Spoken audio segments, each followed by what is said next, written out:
আজকে আমি আলু ভর্তা করব। জাম আলু ভর্তা। আমি আজকে সকালের নাস্তা বানিয়েছি ভাত, গরম ভাত, আলু ভর্তা। আর আজকে গোলালু ভর্তা না, আজকে করব জাম আলু ভর্তা। এই যে দেখেন, জাম আলুটা কিন্তু লাল আমি জানি যেটুকু, যে এই জাম আলু ভর্তা খেতে যেরকম স্বাদ, আবার এইটারিতে পুষ্টিগুণও অনেক বেশি। বাচ্চাদের জন্য কিন্তু অনেক উপকার। এর জন্য আজকে আমি জাম আলু ভর্তা করব। তাই সিদ্ধ করে নিয়েছি সকালবেলা তো, সবসময় রুটি খেতে, তারপরে অন্যান্য খিচুড়ি টিচুড়ি সবসময় ভালো লাগে না, তাই আজকে সাধারণ ভাত ডাল এই করলাম।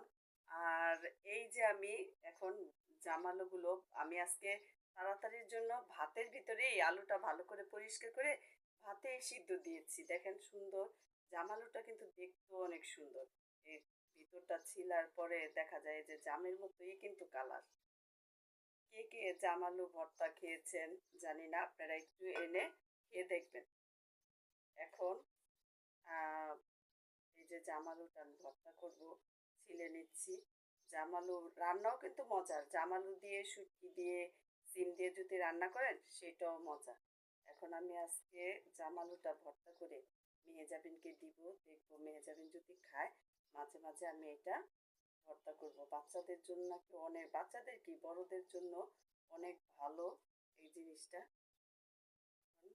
আপনারা কিন্তু এমনিও বাচ্চাদের যদি খায় না, অনেক সময় আলু সিদ্ধ করেও কিন্তু দিতে পারেন। আলু সিদ্ধ আলু খেতেও কিন্তু অনেক মজা। এখন ভর্তা করে নেই, ছিলতে সময় লাগতেছে আর কি। ছিলে শেষ করে এখন আমি ভর্তা করব।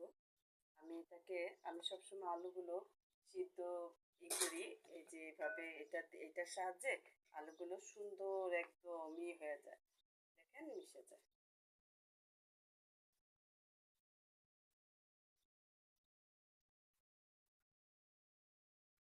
কালারটা কিন্তু সেই সুন্দর আর আঠালো ভাব। আমাদের গোলালুতে কিন্তু না, গোলালু নতুন গোলালু কিন্তু আমরা যেটা খাই সেটাও ভর্তা অনেক মজা।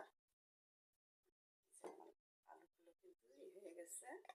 এখন আমি এটা ভর্তা করবো। আরেকটা কথা, আপনি যদি বেশিক্ষণ আলু ভর্তা রাখতে চান তাহলে সবসময় পেঁয়াজটা একটু ভেজে নেবেন। পেঁয়াজটা ভেজে নিলে হয় কি, ভর্তাটা অনেক সময় থাকলে নষ্ট হয় না। অনেকে বলে যে ভাজা পেঁয়াজের ভর্তা ভালো না। হ্যাঁ ঠিক আছে, কাঁচা পেঁয়াজের ভর্তা ভালো লাগে, কিন্তু তারপর আপনি বেশিক্ষণ রাখতে চাইলে আপনি এই যে করে পেঁয়াজটা একটু, মরিচ ভাজার আগে পেঁয়াজটা একটু ভেজে যদি নেন না, তাহলে দেখবেন অনেক সময়